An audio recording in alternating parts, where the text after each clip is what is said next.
Hello, nerds. Welcome to your new favorite pop culture podcast. It's the post-credit show. I'm your host, Loosh, and I got my boy, Loki, here. How are you, brother? I am good, my friend. We have something incredible on today's show. We have an absolute legend. We have the absolutely amazing, extremely talented voice of a generation, the one and only Mr. Jason Paige. Jason Paige, baby!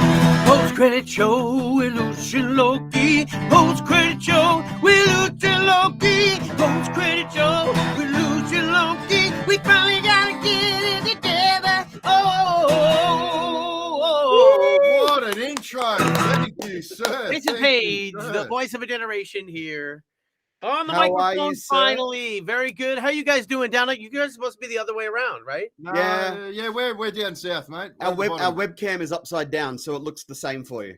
Google flips it around. That's pretty cool. How are you? What's been happening? So much has been happening. I'm trying to balance my schedule for the rest of the year, and I've got something going on in Australia. I think I might have an inkling as to what that is as well. I have a friend over in Perth, Western Australia, who made a little secret post. So it'd be interesting to see when that announcement comes out. Yes. I can't announce it officially until all of the tickets are bought and we're the wings are purchased, and then we know that we're flying. Jason, will it be in Melbourne? Are you coming to Melbourne? It will be in as many places as I can get to in the 2.5 week window, 2-week window that I'll be there. Right. Well, you've now got my mobile phone number. So when you get to Melbourne, hit us up and we're taking you to our local pub. Uh-oh. You only have one? No, we have many. I'm on a first name basis with most of them in Melbourne. So we'll do a bit of a tour, mate. But so besides the obvious, the Pokémon theme song is the greatest theme song of all time, in my opinion. You've done a lot of other type of work, Jason. What can you tell us and our listeners? What are some other projects that you've worked on? Oh, there we go. There we go. I don't like to talk about it, guys. So there you go.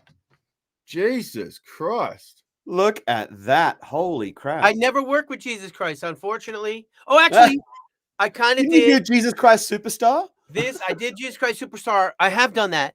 And I did Godspell as well. We got Godspell up here somewhere. Here it is. Godspell's over here. So yeah, wow. I did work with Jesus Christ there. But this right here, both a Beatles gospel nativity. We take the Beatles music and we construct basically the nativity story with Beatles music, Wow. Here comes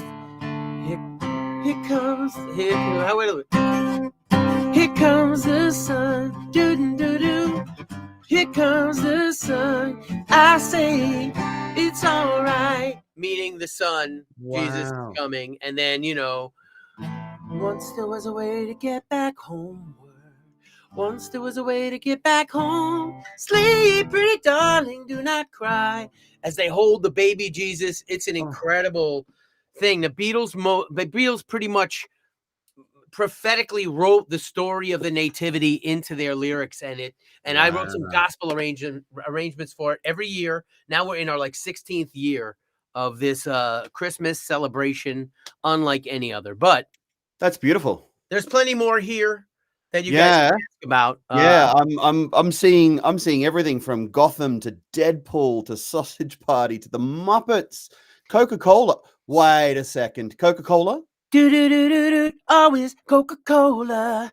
That's one thing I did, and then I did another one more recently. Can you feel it? Can you feel it? Oh, Coca-Cola. It's Danica, whatever her name is, the race car drivers. They're like, they just win their race, and they're like, "Hey, you have any word for the people out there?" And they just go. You hear me singing, and that's pretty much Coca-Cola jingle. Subway, eat fresh. Another one of mine. Lego Mania, which that's wrote. Fantastic. My partner actually works at Legoland down here in Melbourne, so that's dude, maybe we can hit Legoland while I'm down there. 100%. Absolutely. My partner's the retail manager there, so we can get you in there and get you through the Lego store and take some photos. Cool. I Yeah. wrote the Legomania jingle and sang on that for 1995 to 2000 was when that jingle was big on all their products. They started getting into the brand partnerships and the other IPs that they licensing right after that, and they exploded. So what I did just recently was I took my Legomania theme song. How's it go? Lego's got a lot that's new for the maniac in you. You feel the power, you feel. Once you feel the feeling, then Legomania. And I made it into a full 2-minute song with a rap section and a new updated version. Just kind of like what happened with Pokemon. You had the jingle for the song for the TV show, and then they expanded it into a full single 3-minute version with a solo and everything. I did the same thing with the Legomania song, and you can download it now on all platforms. It's excellent. Now you just mentioned something about doing a rap in that song, which brings me to a really intriguing thing that I read about you. You performed the rap section of Black and White on stage at Madison Square Garden. That's correct. Michael Jackson? That's correct. He's right here. His face is sticking up. Unfortunately, you can't see the bottom of it. Or any of these background singers here. There's a whole bunch of background singers that I sang backgrounds with. Many of them in that Michael Jackson show. This was Michael Jackson's 30th anniversary reunion with the Jackson 5. And they had the first part of the show was Michael in the first row sitting next to not Liza Minnelli, Liz Taylor. Yep. And Elizabeth Taylor, and him watching Beyonce, Whitney Houston, Usher, a whole bunch of other stars singing his songs to him. And then the second act, and with us singing backgrounds for all those songs. So a lot of those stars are, some of those stars are on these background side panels of mine. And then the second act was the Jackson 5 reuniting with Michael, doing all of their hits. And then the third act was Michael's greatest hits, of which I got to do the rap Protection for Gangs, Clubs, and Nations. That whole rap for Black and backgrounds for all the rest of the songs, which was an incredible experience. It took us a couple of days to get over the disbelief that we were no kidding songs. The background group of singers that I was with, which were some of them were friends of mine, the musical director, and I had worked together on a couple of other projects. And he said, "Yo, get some of the A-list background singers on this that you know." And I was able to call a couple of my friends who were A-listers, my best people I knew, and say, "Hey, I have a gig if you're available. Maybe you guys want to do it. It's for this guy called Michael Jackson, and it's gonna be it's at this place called Madison Square Garden. So call me back if you're interested. Otherwise I'll keep calling other people. Thanks." And I'm assuming you didn't have anyone not call you back. Yeah, exactly. The three or four, I think it was 4 people that I was able to bring in were just like great friends of mine, also amazing singers. And to this day, they're doing great work all around the world. But that was an incredible experience. Any weird or interesting stories about Michael? Did you get the opportunity to have any kind of interaction with him at all? Yeah, he was interacting with us when we were rehearsing the vocals, and he, like for instance on "I'll Be There." At the end, just call my name. And he was like, "All right, singers, you do the thing, little riffing out right here." And then I'll go, "Just call my name." And then you go, call my name. And I'll be. We was pointing back and forth as we organized that part of the show. You can see he kind of looks back at the singer. Anyway, each song had its own direction that he wanted. And mostly he wanted us to match the original vocals as much as possible, to sing like him, of which I had lots of practice doing in, the recording world, the session world. I'm asked to sing like all kinds of different sounds and different artists. And Michael Jackson was one that I was asked to sing like many times. So I had perfected, singing like him and his tone.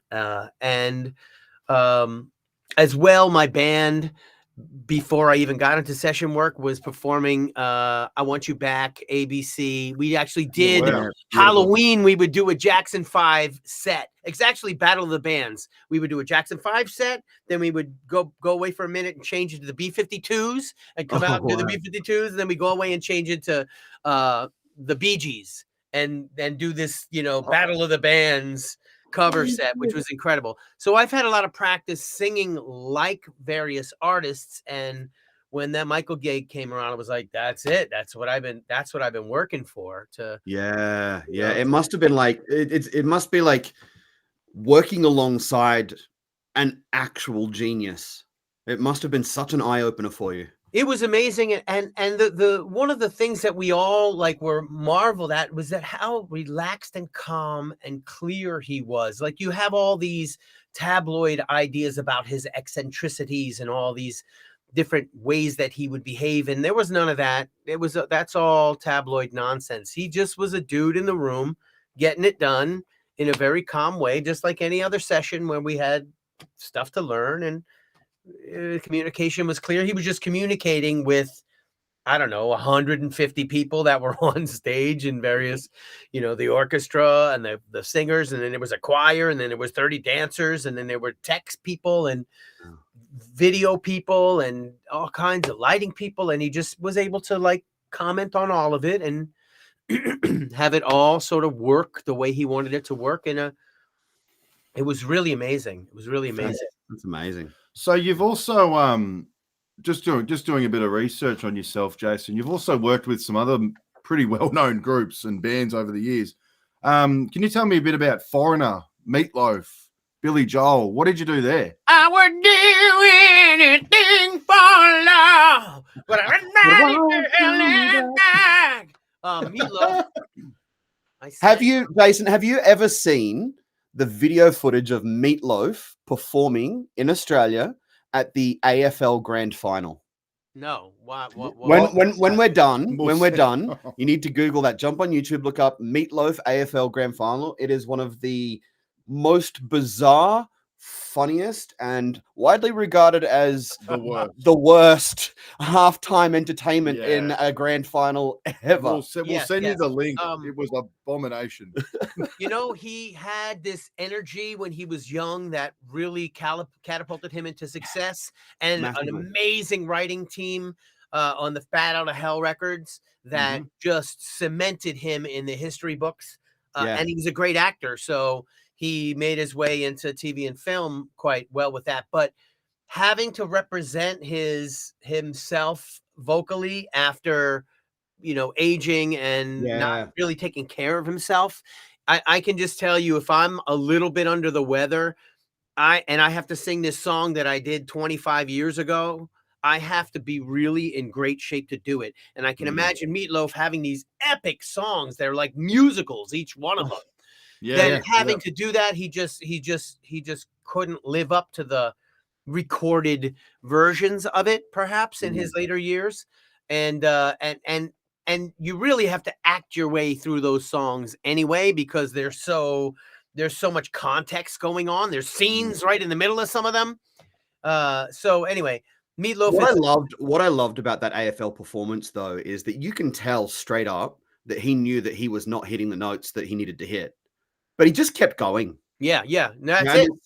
There's so much to say about performers who are just like, you know what? Screw it. I'm here to do it. I'm just going to do it the best I can. Yep. That's really and in terms of acting, that you're just acting like a rock star, and that's it. And if you can act like a rock star, people will believe you're a rock star if you're hitting the notes or not. And regardless of how bad or good that performance was, I wanted a photo with him before it, and I still want a photo with him after it. He's still a freaking icon, man. Yeah. Bat Out of Hell 3, I did all the background vocals on that. I did another TV show called Rock in a Hard Place, where I had to imitate this. This is actually hosted by Meatloaf, this show. He basically would ask questions to the contestants, and the answer would be a song. And then they would play a little snippet of the song and then move on to the next question. And couple of the songs in Meatloaf's own, they can't buy each song in its original version, so they do sound-alikes of 15 seconds or 10 seconds that they need. And I did 250 sound-alikes for this TV show because every show they answered 10 questions that were a song. The 10 answers were a song. So they played those 10 songs, and they had 25 episodes or more of that. So in one of the episodes, or a couple episodes, the answer to the song was a Meatloaf song. Now there's not a dry eye in the house after love's curtain come down. That was it. I just sang that phrase to an answer that was a Meatloaf song that Meatloaf didn't even sing. But it sounded like he sang it because they played that little clip, and I don't even know if he knew whether or not it was him singing or not, because I did a sound-alike for him. And one other song as well was a Meatloaf answer, but that was another Meatloaf thing that happened. That's amazing. But yeah, that's a great, this album, The Monsters Loose, it's such a great song. There's so many great songs on that. So Meatloaf, what would you say? Foreigner, I did backgrounds, and I did some writing sessions with them as well. Unfortunately, my writing, the songs I wrote, they're only demos that I sang in the style of Kelly and Lou, who are the singers, Lou Graham and then Kelly. Kelly's an amazing singer, and I sang the demos to sound like those guys. So I have a basket of amazing demos I did. But even though my songs didn't make it, I sang backgrounds on that Foreigner record, and I did the keyboard programming and some other different things on it. Brilliant. Scorpions, I did write a few songs with them, and same thing, I sang the demos in the style of Klaus Meine. And Jesus. 3, 2, 1, are you ready to rock? Come on and save me, cause we're not gonna stop. Baby, 3, 2, 1, are you ready to rock? I sang these demos. That's amazing. When I can sing like the dude in the band, it tends to move it forward a little bit, because then they're like, oh, that's perfect. It sounds just like a Scorpion song. Then he comes in and, but punches it up with his authentic Klaus Meine sound. I sing some backgrounds, and it's a hit. Wow. I'm so glad we're doing this, because I'm not sure that many people in Australia would not be aware of all of this at all. Yeah, there's a lot of credits, and a lot of the things are just a tiny little name on the inside of a jacket of the sleeve of the album or CD that you don't even get anymore, because you're just MP3ing them. You're not holding the thing and having this visceral experience, reading the paper while you listen to the music, imagining, what it means. There's a tiny, tiny, tiny little Jason Paige on the inside of the To Be a Master CD right there. Yeah. Nobody, only the people that bring it to me, that I'll open it up and I'll say, see, there's my name right there. Even that song has eluded the crediting, basically. If you see the song on YouTube, anytime somebody posts the Pokemon theme song, it says artist Pokemon. So you guys know, and because I'm putting myself out there, I have to tell people that it's me still. And so thank you guys as well for spreading the message, because it's really important to have this connection with nostalgia now that we're adults. Yeah, absolutely. It's this feeling of wonder and joy of our childhood is such a good feeling when it gets released, and all you have to do is say, yo, I'm interviewing the guy that sang the Pokemon theme song. And then the guy will go, what? I never thought of that before. Whoa, that's a dude. Oh, wow. I thought it was a black woman. I thought it was Michael Jackson. It could be. Comments on my YouTube video, they think it's a girl. They think it's all kinds of different people. But then it releases that power that's inside. Yeah, Pokemon of them that just been stored up, waiting for that joy, that burst of nostalgia to be ignited. So thank you guys for doing that. No, and it's an absolute pleasure. I just want to let you know, To Be a Master was my first album I ever bought as a kid. So, and I've still got it. I've still got it to the day. Wow, yeah, that's a great item to get. People bring me to get autographed, because that's the OG. That's the actual It is. thing that I sent, and videotapes as well, VHS tapes or DVDs, because the song appears on that, and you can't really sign an MP3. No, the thing that I really did enjoy and loved was seeing you sing it live whilst the actual the TV show was running.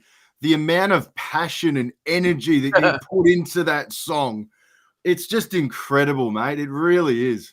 Thank you. It like I said, these are things that are created in the studio to support the product. They're not created to be performed live. So in studio, you're going 150, 200, 500%. You're not thinking, oh, I gotta sing this. Let me make sure I can sing this thing in 25 years. No, it's just going hard.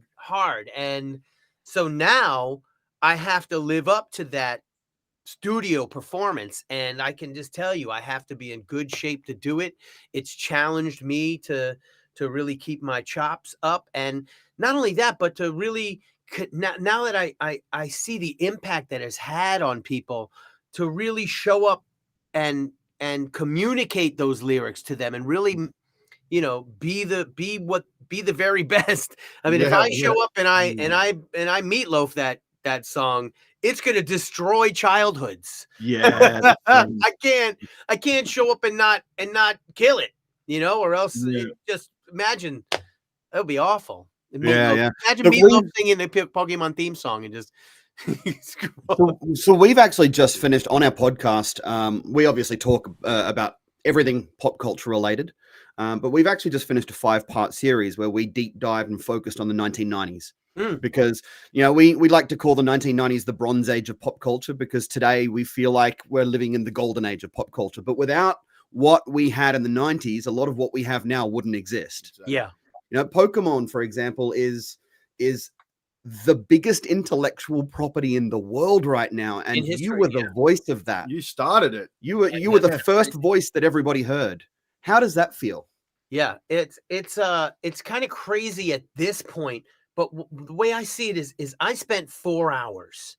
You spent 4,000 hours. Yeah. So I'm trying to catch up to how much time and energy you guys put into it, and the entire Pokemon ecosystem. So I think when you do things for the right reasons, you get the best results. And the reasons that everybody did everything right. Everybody in their marketing, in how they produce their content, in the recording, in the song, in the writing of the song, in the sessions, like it all went the right way, and people got behind it for the right reasons. And when I go into a session, I'm like, what am I talking about? What is this product? How do I support it? How can I give it my all? Not how do I capitalize on it? But like, what do you guys want in this interview? How can I be the best in this interview for you right now? And each one of these products demands the same thing when I go in to do a session. Can you feel it? Can you feel it? Coca-Cola. I'm representing Coca-Cola and biggest brand in the world. Yeah. And, sometimes it's a musical about the nativity story, and I'm representing that. Sometimes it's an artist that I'm singing backgrounds for, and sometimes it's a movie that they're trying to get out of the store because they're food and people are going to eat them, and they need to get out of the great beyond. There's always a motive behind these experiences, and serving the motive helped serve the motive of Ash. Yeah. And his quest to be the very best Pokemon trainer, and the lyrics supported that, and the anthemic rock style of the song supported it, and my voice and the way that I sang it supported it, trying to be this young rock kid sound.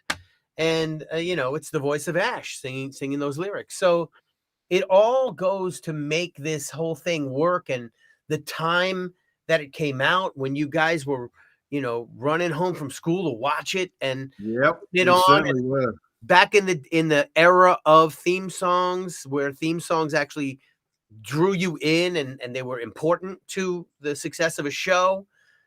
So it all everything worked out, and that's what we want to happen for everything. And all we can do is be the very best ourselves in each one of those environments and hope for the best. Plant the seeds and move on and plant another seed, and then it just gets watered by humanity. If it's a good seed, it'll grow.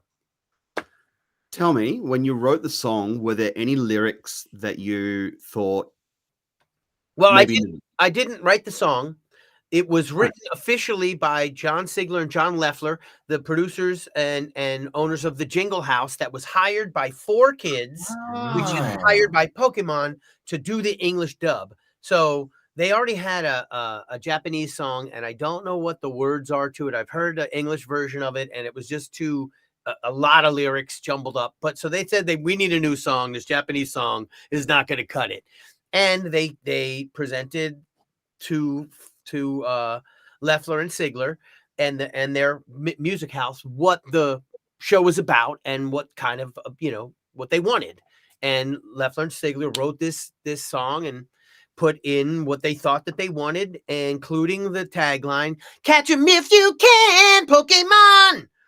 Catch 'em if you can." Yeah. And that "Catch 'em if you can" was the first lyric that we sang, and that was, I'm pretty sure, on the brief that they got from Pokemon. Yep. I'm not 100% sure, but they give you an outline of what they kind of want. And "Catch 'em if you can" was there. We sent it back into them. They said, "Catch 'em if you can. It's not going to work. Try Gotta Catch 'em All." So "Gotta Catch 'em All" was then put in. Oh, And wow. we did Gotta Catch 'em All. Now, I'm not sure if they wrote Gotta Catch 'em All or Pokemon wrote Gotta Catch 'em All or who wrote actually that tagline. It is a trademark tagline. So it may have come from, marketing research. A lot of times they'll do testing. They'll play it for all the people. Sometimes they'll go to a mall and they'll play you 6 different versions, and they'll just ask people what they think and do questionnaires, and they'll go back and, do it that way. But that was a line that got swapped out. There you go. So with that song as well, Jason, you've done a few calibrations with a few other artists. My personal favorite, though, was the one with yourself and Jonathan Young. Yes, me too. How did that come about? Unsurpassed by any of the other versions. It is brilliant. I've listened to that. I should do it over 500 times. I'm not even joking. Excellent. And it's a great video too. So it is. What's up with the tie? What's up with the tie? That's the Jason Paige flying tie. I wear that thing, just walking down the street, and people are like, "What?" It had its own mind. It was fluttering around everywhere. Yeah, it's incredible. Where was that filmed, Jason, as well? Because the backdrop was fantastic. It was down in just north of San Diego, where he was at the time. He was making a record of all Pokemon songs, and he had done, like, I think it's called Pokémon, and he reached out and said, "Hey, I want to redo the Pokemon theme song in a hard rock style. You want to do it with me?" And I said, "Absolutely. Look at this other stuff. It's great. This guy's super talented." He sent me the tracks, and I was like, "Whoa, this is Pokemon on steroids." It's fantastic. I had to lift, pump it up to my next rock and roll level to fulfill that particular motive. I mean, he wanted this thing to rock, and clearly it was rocking, and the only way it was going to live up to it is I give him my Jason Paige rock sound and take it to the next level. And so it definitely went to the next level. It did. I still have yet to perform that with him. Maybe that'll happen at some point. I know he's doing some live events here and there, and he's just a great dude with incredible talent and so prolific. I think he's hundreds of songs out. All kinds of cool songs, and they all just land really, really well in that with that same great rock style. And he's a great multi-instrumentalist as well as a singer and a producer. So he does it all himself, does he? He puts it all together himself? He has a team of people that he works with videographers, but I think musically he can be a one-man band. Yeah. Okay. Yeah, I remember coming across it maybe 4 or 5 years ago. I think it was on YouTube, and oh mate, it's I'm not too sure if Loosh has heard I've definitely heard it. Yeah, okay. I was gonna say if you haven't, do yourself a favor. Viridian City as well. A lot of people didn't realize that you actually were the voice behind Viridian City as I'm well. on the road to the Rim City. Yeah. That's I mean, I don't know if they're just saying it, but people are like, that's my second favorite song on the whole album. Well, it's my second favorite song. See? So I'm being real with you. I like to be a master, Pokemon master.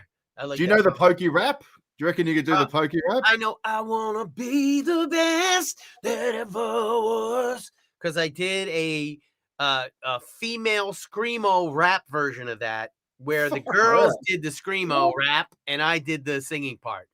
Wow. And they killed it. It was like there's a girl I know, and she's just an incredible screamo singer. Wow, far out. Yeah, really cool. That's a throwback to the 90s right there, isn't it? The old screamo music. They're great. Well, they're doing it now. Like I think it's more modern the way that these kids are screaming. They're like, you know, I don't know how they still have vocal cords, man. I've been asked to do that a couple of times for sessions. I did Meow Mix session. You know, the Meow Mix song is the cat food. Meow meow meow meow meow meow meow meow meow meow meow meow meow meow meow. It's an old jingle. Yeah, you may or may not know, but they wanted it in screamo version. It was meow meow meow meow meow meow meow. And I was like, every cat in the world watching that on TV. It's just weird, but I you know, it's kind of like you rub the back of your throat together. You're not your cords, but like the folds of your throat. I don't even know. There's techniques. I watched some guys teaching this technique on YouTube, and I'm like, wow, that's some crazy shit right there. Yeah, it certainly is. Yeah. Hey, tell me, what's your favorite Pokemon? I don't have favorites. I have experiences. Okay, tell us about your favorite experience with a Pokemon. Well, I really enjoyed Mr. Mime in the movie and sweeping the yard in the last episode. Yes. Yeah. With Ash's mum. Yeah. That Can you do his voice? Mr. Mime's voice? Yeah. No. Mine. Oh, mine, right, yeah. I thought I'd give it a crack. Yeah, not bad. I come across these voice actors often at events I'm at, and I at one point I realized this guy's the voice of Squirtle. That's all he says is Squirtle. Yeah. I can do a Donald Duck. Pokemon is just saying the one word. It was like, wow, that's an interesting voiceover job. Just to say mime. See, you can do it. I can do a decent Donald Duck, but other than that, my talent is pretty. Donald Duck is his throat is screamo. Do a screamo version of that. Here you go. Hey, I'll do the sneeze for you. Hang on. There you go.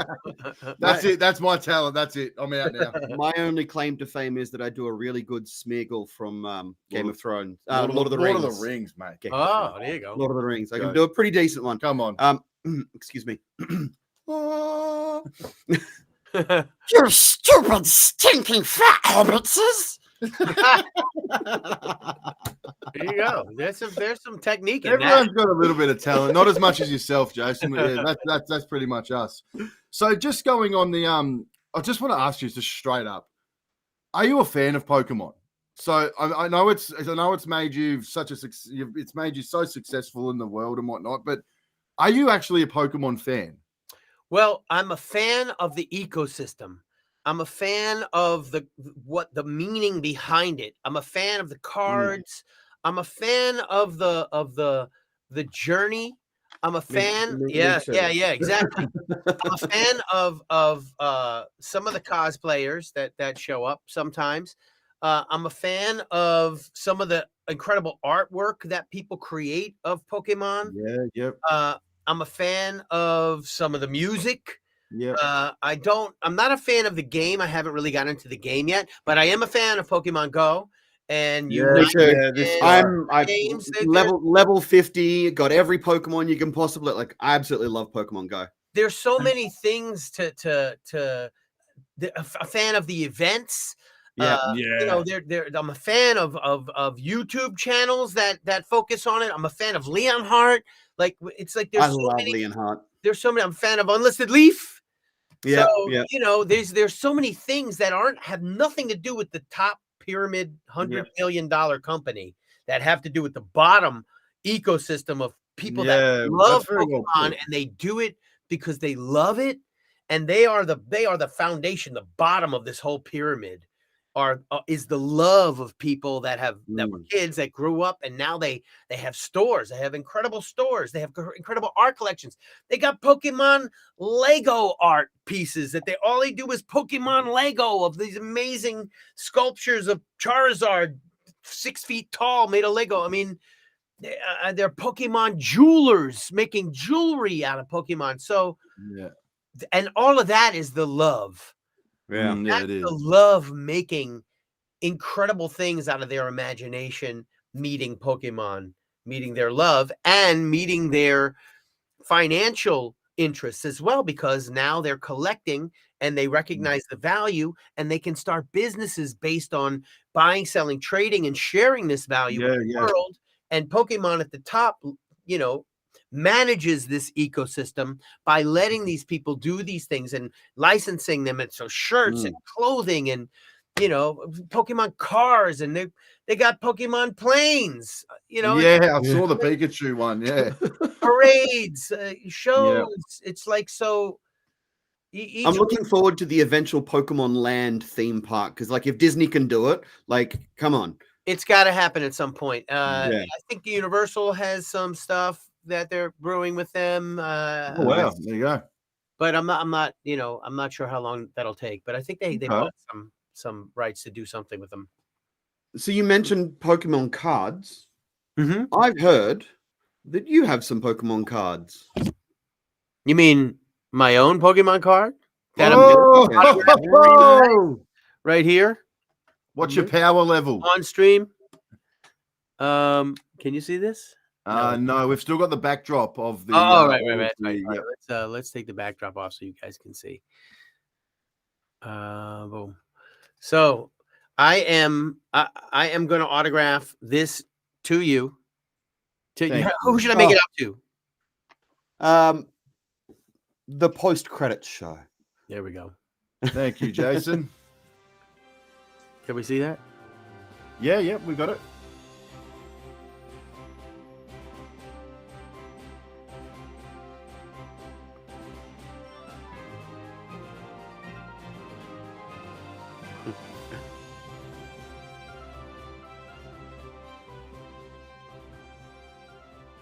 There it is. Gotta catch 'em all. Post-credit show. How good's that? That's awesome. They'll be framed in our. That'll be framed in the studio. That'll go right up there with the other 300,000 Pokemon cards. I've got a really random one for you that I'm just curious to know. You've performed this song tens and tens of thousands of times. No. Only since 2016 did I even know what a Comic-Con was. Holy. I was trapped in a Pokeball and doing all of the other things that I do that, you know, that comprise my life and career. It was one credit that I had no real clue was as big as it was. I mean, I know Pokemon was that big, but it took all of those kids growing up to have any interest in who sang the song at all. Yeah, so that's right. 2016 comes around, Pokemon Go pops out, and everybody pops out of their hibernation and goes, "Oh shit, you like Pokemon too? You too? Oh my god, we're all out here in the street together catching Pokemon. Wow, we all like it. Oh my god, there's a Charizard over there." And then they start banging the Pokemon theme song on Spotify at record numbers. It spikes. And because of that, media started reaching out to me and saying, "Hey, who's the guy? What do you do? How much did you get paid?" That's really what they want to know. How much did you get paid? And what are you doing now? And of course, you know, I am doing all this stuff right now. And I was able to then get invited to Comic-Cons. And so only since 2016 have I been performing the song at all. I never sang it up until then, other than some parody versions that I did on my own YouTube channel. Okay. But so not tens of thousands of times. Wow, sorry about okay. Wow, I thought you'd been going around a lot longer than that. So 2016. Yeah, it's brand new. I mean, I'm bringing this enthusiasm to it, and still trying to get people to know who I am, because there's 2 billion Pokemon fans in the world, and very, very small percentage of them actually know who I am. But they know they need to know who you are, Jason. They certainly need to know. So what would your favorite Comic-Con be, and where is the strangest place you've sung this song? Oh wow. We like asking questions that nobody else asks. We're a bit random down in Australia, mate. We come up with some weird. Well, one of the favorite Comic-Cons, it's not really a Comic-Con, it's called Collecticon. I'm going to all the Collecticons this year in the United States, and maybe next year they'll expand outside of the United States, but it's 75% Pokemon fans there. The rest is Magic and Yu-Gi-Oh! And some sports cards, but they set up a big stage, and I sing the Pokemon theme song, my Pokemon Go theme song. I sing my Ash's Last Goodbye song, and I may even sing Viridian City. And I sign autographs at this event, and it's just very Pokemon centric. So it's a giant community of people that all stores buy booths, and they travel far and wide to get to the Collecticon, to experience, to buy, sell, and trade with each other, and to thrive in the Pokemon ecosystem. So that one really works really well for me. The weirdest place I've sung the Pokemon theme song, not including the shower. Not including the shower. Or on the drive to work.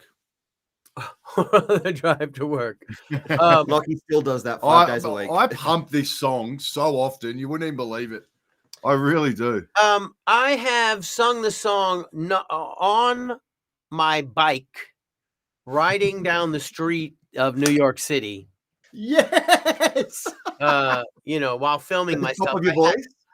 What's that? At the top of your voice, so that everyone can hear. I have a series on my YouTube channel called Singing in the Streets, and oftentimes I'm on a city bike riding through Manhattan with my camera on a selfie stick, filming myself in the middle of traffic, riding with no hands while singing some popular song. And I've sung the Pokemon theme song in numbers of styles on that YouTube channel. Do you sing it in any other language, or is it just English? That was a very odd situation. I sang it in Japanese when I was investigating singing the Japanese theme song in English. Yes. And I thought, no way, I'm not going to even attempt it, because it's just not a great song. I don't even think I can fix it. I thought, well, then let me sing the English song in Japanese. And I got a Japanese coach to coach me on how I would sing it, and I sang the Pokemon theme song in Japanese. And then every time I'm in another country that has the theme song in a different language, Como Schnapsy Deer, Pokemon. Como Schnapsy Deer is Germany. Atrapeletus is French. Wow. And I haven't done. See, I know a whole bunch of German swear words. I can say those, but that's how everyone's got like those couple of different words from different languages they can say, and they're usually swear words. That's all I've got going. So the fact that you can sing "Gotta Catch Them All," I did a tour. I did a tour of a thing called Video Games Live. It's somewhere up here, VGL. VGL. I don't know. It's amazing where they play with an orchestra all the most popular video game background music. And at the end of the show, I came out and sang the Pokemon theme song. We went through Germany. We went through Canada. We played in Paris. And I just try to adjust my the catchphrase for whatever country we're in. Unreal. That's beautiful. So when you're in Melbourne, well, if you come to Melbourne, which we're hoping you do, would you like to, maybe we could go do a bit of a street talk, set you up in the middle of Melbourne CBD, and perform the Pokemon theme song live? CBD, what's that? The city. Central Business District. City. In the city. What do you mean, set me up? So we can go. We'll go for a wander. We'll go for a walk. Bring your guitar. We'll get a crowd going, and we'll just belt it out for you. Just a crowd of sing it for me. No, sorry. I mean, Yeah, I'd he like to wants- have a great crowd. I mean, this is one of the things. I have a video called Poke World, and Yeah. it's a collection somebody gave me of all the different people and different covers of the Pokemon theme song at that point, which included masses of people spontaneously singing it at various events. So That's cool. that'd be a cool thing. You can do that for me. You get a spontaneous group of people to mass formation, just start singing the Pokemon theme song. It happens quite often. You guys can start it. Call it a flash mob. That's what they Yeah, it's a call flash it. mob, right? A flash mob. Now, the last question that I wanted to ask you, because obviously we're going into a very different era of Pokemon now, with the primary protagonist Ash Ketchum's story now being concluded. Correct. How did that feel for you? Obviously, the music has now changed. The direction of the show has changed quite dramatically, and the voice of the character that was so iconic that you were able to lend your voice to. Now that story's moved on. How do you feel about all that? We've shared a lot of tears, all the time side by side, through all the crazy years. Now the future's open wide, looking back on all we've done, all we've lost and all we've won. I will never let the memory slip away. No, I won't let go. That's the Ash Ketchum goodbye song that I've heard that a few times. which it brings people to tears. And really what I wanted to do was have them be inspired to have Ash graduate from his puberty blockers and grow up and be a good man. And, he's 37 years old, trapped in the body of a 10-year-old. He needs to grow up at this point. But anyway, it was a song that I wrote myself and a partner of mine, Russ Irwin, who played with Aerosmith, who got me into the Aerosmith gig. Wow. Yes. He and I wrote this song, and it's just a tribute to this moment.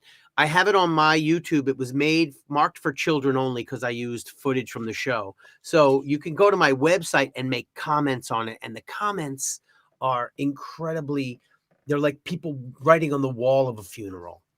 Like they're just leaving their heartfelt thanks and appreciation to Pokemon, to Ash, to me for writing the song, for they're telling their experiences and letting go. And there's just so much like emotion connected to this ending. And I wanted to see it as a new beginning, and people really also identify with it as an ending. And I think some of it is because obviously they lived the Pokemon ecosystem through the character of Ash, and all of the games, it's you as Ash walking around catching the Pokemon, and he's the he's the one who wants to be the very best, like no one ever was. So I understand the emotion, but I want it to be a positive emotion of graduation, not a funeral. Yeah.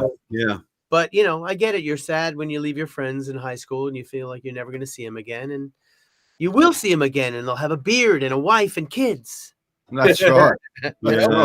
Hopefully that's what Ash will have, a beard and a wife and kids.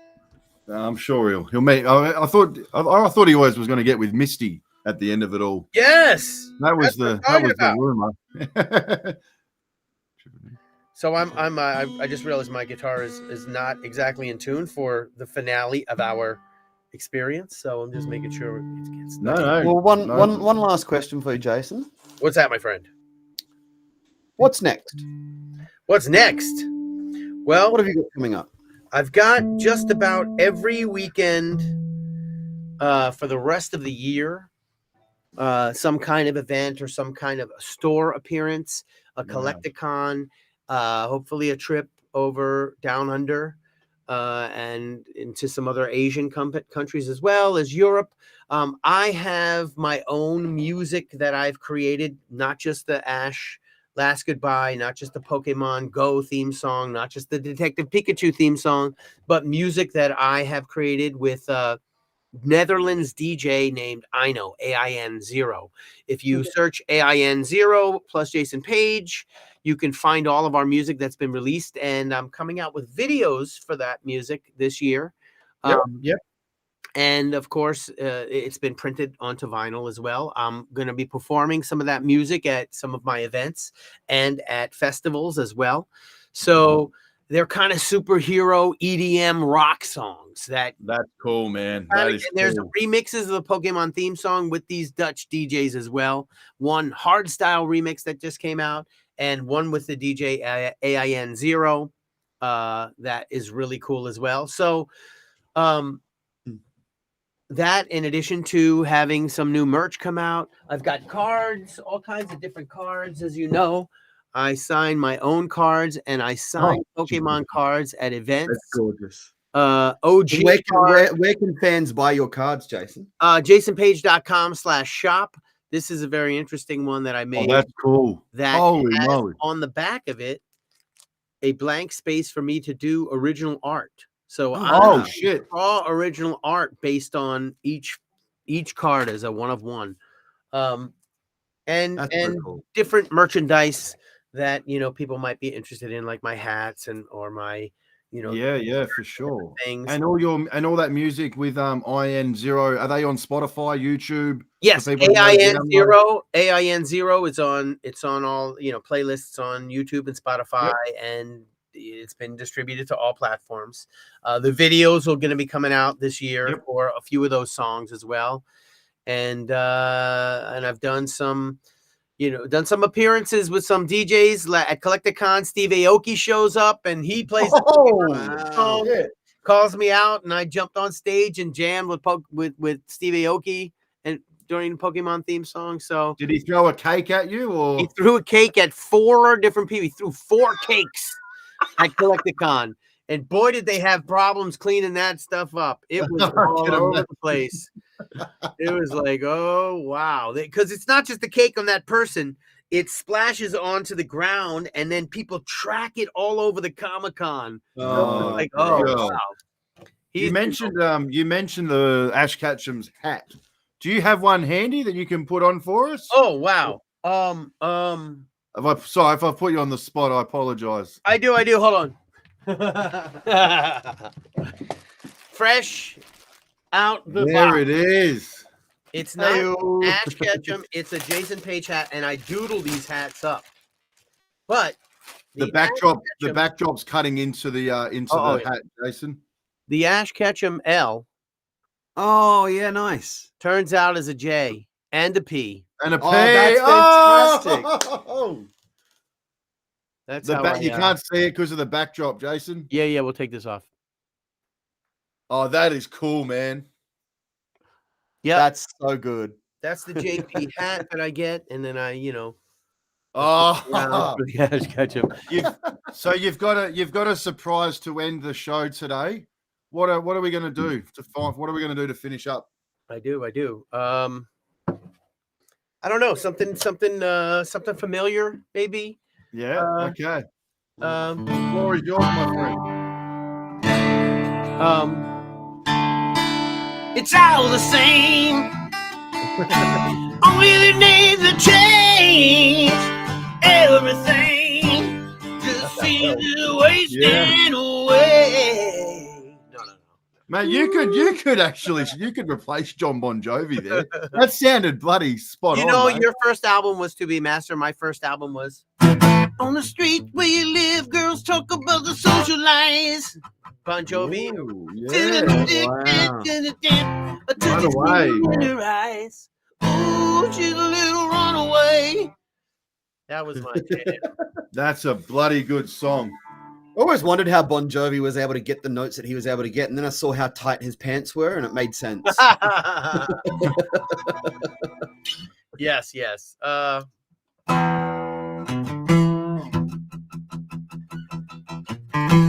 I could go and get the looper.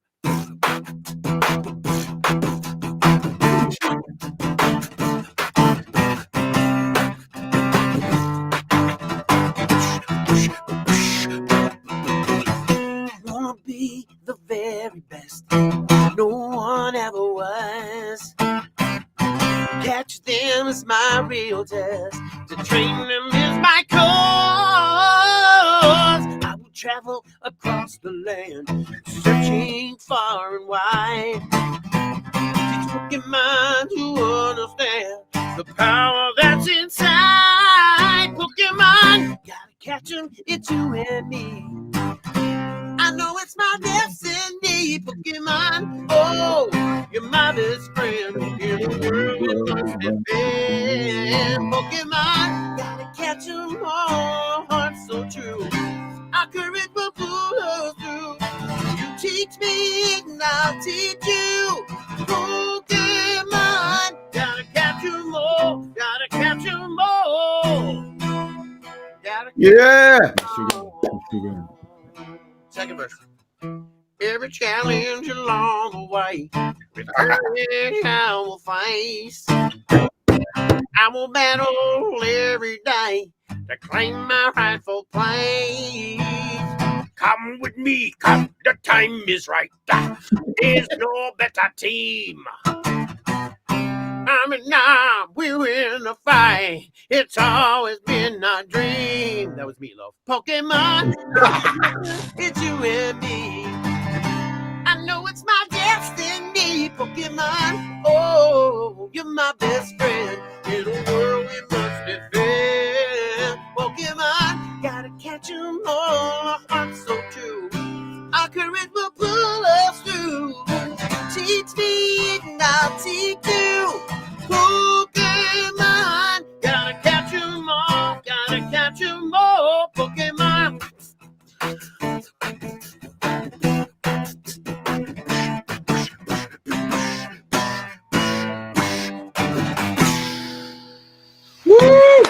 Oh, mate, that just takes me back to when I was literally running home from school as a 8-year-old just to make just to be able to watch Pokemon in the afternoons. Oh wow, That was fantastic. that was a journey. You know, a little bit Jason. of Oh. country music in there. We had a little bit of reggae. We had a little bit of Meatloaf. You know, just let's go through the different styles. That was beautiful. That was so good. Jason, we've had such a great time hanging out with you today. Me too, guys. Me Thank you too. so much for joining us. And we are going to hold you to that thing about you come to Melbourne, we're going to go have a beer at the pub. Oh yeah, absolutely. Absolutely. I'm totally down. I can't come all the way down there without having a beer. I mean, you know. Oh, there'll be more than one, my friend. There'll be a few tequilas. We'll make a day of it.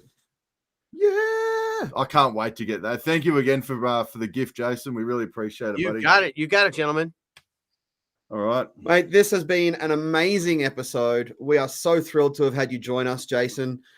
If you are a fan of Pokemon, if you're a fan of pop culture, if you're a fan of anything that you see on TV or the movies or music or anything like that, do like, follow, and subscribe to the Post Credit Show.